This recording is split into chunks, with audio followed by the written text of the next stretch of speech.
Welcome back to channel Rahul shows. तो आज discuss करेंगे आरसीबी वर्सेस सनराइजर हैदराबाद का मैच के बारे में। क्वालिफिकेशन तो हो चुकी है आरसीबी, बट टॉप टू में फिनिश करने के लिए बहुत इंपॉर्टेंट मैच था आज। और एज यूजुअल जैसे कल लखनऊ ने जीटी को हराया था, टॉप पोजीशन रिटेन करने में थोड़ा मुश्किल काम कर दिया। और अभी सनराइजर जो डिस्क्वालीफाइड है उन्होंने भी आरसीबी को अभी हराया, तो टॉप टू का रेस अभी वाइड ओपन है।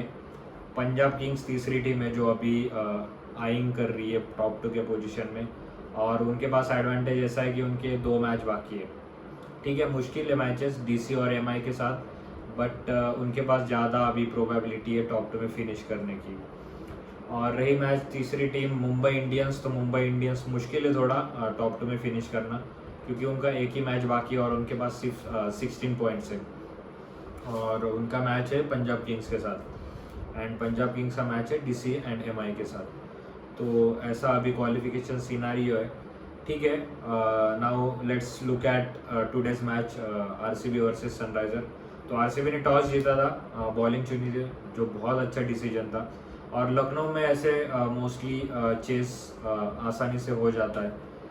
आरसीबी ने चेस करना सोचा था, अच्छा डिसीजन था। जीतेश शर्मा आज कैप्टनसी कर रहे थे, उन्होंने पंजाब की तरफ से भी कैप्टनसी करी थी, तो सनराइज़र के सामने ही करी थी।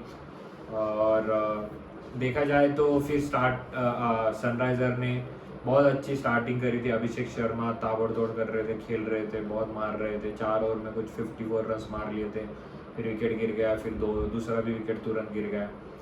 फिर उसके बाद ईशान किशन आए, और जीतेश शर्मा जो नए कैप्टन है, रजत पाटीदार कैप्टनसी नहीं कर रहे थे, इम्पैक्ट प्लेयर खेलने वाले थे। तो जीतेश शर्मा थोड़े नए कैप्टन थे, और ईशान किशन लेफ्टी बैट्समैन, सुयश शर्मा लेग स्पिनर, एंगल आ रहा है अंदर, ईशान किशन मार रहे, क्लासन भी फ़ायदा उठा रहे, अनिकेत वर्मा भी फ़ायदा उठा रहे। आई थिंक ये आरसीबी का जो स्ट्रैटेजी है ना कि सुयश शर्मा को बहुत बैक करना, वो भी लेफ्ट हैंडर्स के सामने। ठीक है, राइटी के सामने he is good option, Klaasen का विकेट भी लिया, बट लेफ्टी के सामने वो थोड़ा बहुत एक्सपेंसिव जा रहा है, और वो मैच भी गंवा रहा है। पंजाब किंग्स के सामने मैच था आरसीबी का चिन्ना स्वामी में, जो कुछ आई थिंक 11-13 या कुछ 9 ओवर्स का मैच हुआ था। तो उसमें भी आरसीबी डिफेंड कर रही थी छोटा टारगेट, तो उसमें भी 2-3-4 विकेट लिए थे जॉश हेजलवुड ने, दायल ने, और फिर सुयश शर्मा आए और निहाल वधेरा खेल रहे थे। अगेन लेग स्पिनर और लेफ्टी बैट्समैन, उनको वही चाहिए। मुश्किल विकेट पर निहाल वधेरा उनको बाहर मार रहे थे, छक्के मार रहे थे, और वहाँ पे वो मैच मिस हो गया। आज अगेन वही गलती। ठीक है, तुम 200 करते, 210 करते, आराम से चेस हो जाता, बट 230 रन जब सनराइजर्स ने बनाया तो वो नंबर का मेंटल प्रेशर आ जाता है। और सनराइजर की तरफ से बैटिंग करते वक्त ईशान किशन 96 कुछ ऑड्स रन मारे थे, नॉट आउट थे, और पैट कमिंस भी नॉट आउट थे, उन्होंने भी एक छक्का मारा था। 231 फॉर 6 थे, और उसमें से 6 बैट्समैन ऐसे थे जिनका स्ट्राइक रेट 170 के ऊपर था, ये पॉइंट टू बी नोटेड है। और 2 बैट्समैन ऐसे थे जिनका 100 प्लस ही था, ऐसा नहीं कि बहुत कम था। एक अभिनव मनोहर थे, एंड आई थिंक दूसरे नीतीश रेड्डी थे। और फिर उसके बाद उसमें से सबसे बेस्ट स्ट्राइक रेट था 288, अनिकेत वर्मा 26 ऑफ 9 बॉल्स, और अभिषेक शर्मा तो ताबड़तोड़ खेल ही रहे थे। 170 के आगे स्ट्राइक रेट था, हाईएस्ट 288 था, और 170 स्ट्राइक रेट था ट्रेविस हेड, जो कि डिस्ट्रक्टिव बैट्समैन माने जाते हैं।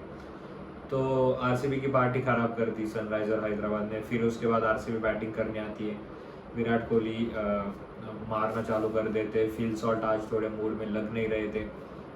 फिर विराट कोहली ने 45 ऑफ 25 लगा ही था। हमेशा विराट कोहली नए बॉलर के सामने, और ऊपर से चेरी ऑन द केक, अगर वो लेफ्ट आर्म स्पिनर हो, नया बॉलर हो, तो हमेशा फंसते ही फंसते हैं। प्रेडिक्ट किया था ऑलमोस्ट मैंने कि हर्ष दुबे शायद विकेट ले सकता है, नए है, लेफ्ट आर्म स्पिनर है, और बहुत अच्छी बॉलिंग डालते हैं, रणजी में टॉप विकेट टेकर है, तो अच्छे फॉर्म में इंडिया में सिलेक्शन भी हुआ है इंडिया ए के लिए, अभी इंग्लैंड जाने के लिए। तो विराट कोहली का विकेट गया, तो होप्स थोड़े 90% आ गए कि चेस में। फिर फिल शॉट ने जिम्मेदारी ली, बहुत अच्छे खेल रहे थे, मार रहे थे। मयंक अग्रवाल आए 10 रन 11 रन 10 बॉल में। नए पहला मैच है, ठीक है, बट ऐसा चलेगा नहीं आईपीएल में। उनका परफॉर्मेंस अच्छा चल रहा था। सैयद मुश्ताक में 72 का एवरेज था और विराट कोहली चेस में 245 का एवरेज था। रन्स टोटल थे 4 मैच में 245, मतलब वो रन चेस में आउट ही नहीं हुए थे। पर आरसीबी के बॉलिंग ने आज दिया ही इतना बड़ा टारगेट था कि कर लेना चाहिए था, बहुत इजी था, बट ठीक है ग्राउंड के हिसाब से। फिर 2 विकेट जल्दी गिरते हैं बाद में। मयंक अग्रवाल हो गए, फिर फिल सॉल्ट हो गए, फिर जितेश शर्मा और रजत पाटीदार खेलने लगे। 14 overs 163 runs, RCB totally in the game. RCB almost 60-40% in the favour of RCB. फिर आता है नीतीश रेड्डी का ओवर, जिन्होंने एक ओवर ऑलरेडी डाला था, कुछ तो 7-8 रन 9 रन दिए थे शायद, हाँ 9 रन दिए थे, 8-9 रन। फिर आता है ओवर नीतीश रेड्डी का। रजत पाटीदार जो इंजर्ड है, फिर भी खेल रहे, बाहर स्वस्तिक चिकारा बैठे। नीतीश रेड्डी के ओवर में आते हैं 15th ओवर में, जहाँ पे तुम्हें चाहिए 69 of 6 over.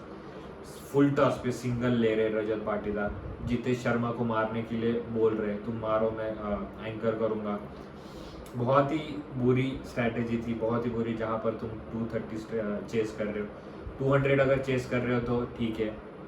Jitesh Sharma already बुरी कप्तानी, worst I have ever seen. वहाँ पे अगर बैटिंग में भी तुम कंट्रीब्यूट कर लेते तो ठीक है, वो कॉम्प्रोमाइज़ हो जाता, पर बैटिंग में भी फेल हुए। नीतीश रेड्डी ने 15th ओवर में दिए 4 रन। फिर 16th ओवर में आए ईशान मलिंगा, वहाँ पर उन्होंने दिए 7 रन। फिर 7 रन और 2 विकेट आए, एक रन आउट आया इसका रजत पाटीदार का। फिर रोमारियो शेफर्ड पहले बॉल पे आउट हो गए, जिनसे बहुत होप्स लगा के बैठे थे सब लोग। तो उन 2 ओवर में पूरा मैच चेंज कर दिया। ऑलमोस्ट आफ्टर 16 ओवर्स कुछ 173 वगैरह रन्स थे और ऑल आउट हो गए 189 पे। मतलब लास्ट के 4 ओवर्स में सिर्फ 15-16 रन्स बने थे। Very poor performance by RCB.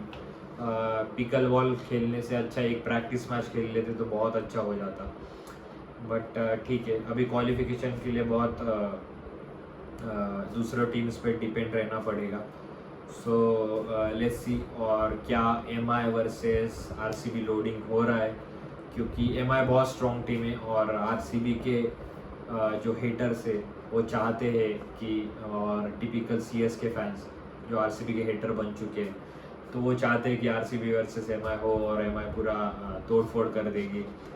But let's see, MI को 2 बार हराया है आरसीबी ने इस सीज़न में, और पिछले सीज़न में भी बहुत अच्छा परफॉर्मेंस था एमआई का, सॉरी आरसीबी का एमआई के अगेंस्ट। तो चांसेस तो है, but still RCB wants that one extra game जो टॉप 2 में फिनिश करके मिल सकता है। सो अभी आरसीबीएंस के लिए बहुत ही हार्ड डे एट वर्क था। आई थिंक आरसीबी को आई ओपन करना पड़ेगा। टीम डेविड भी इंजरी हुई है हैमस्ट्रिंग में थोड़ी सी, तो उनका कुछ अपडेट नहीं है। जॉश हेजलवुड बोला जा रहा है कि ज्वाइन कर रहे हैं और प्लेऑफ्स में अवेलेबल रहेंगे, तो अच्छे साइंस है, बट वो अच्छे साइंस तभी काम आएंगे जब आरसीबी टॉप 2 में फिनिश करेगी। एक एक्स्ट्रा गेम मिलेगा तब जाके क्वालिफाई हो जाएंगे।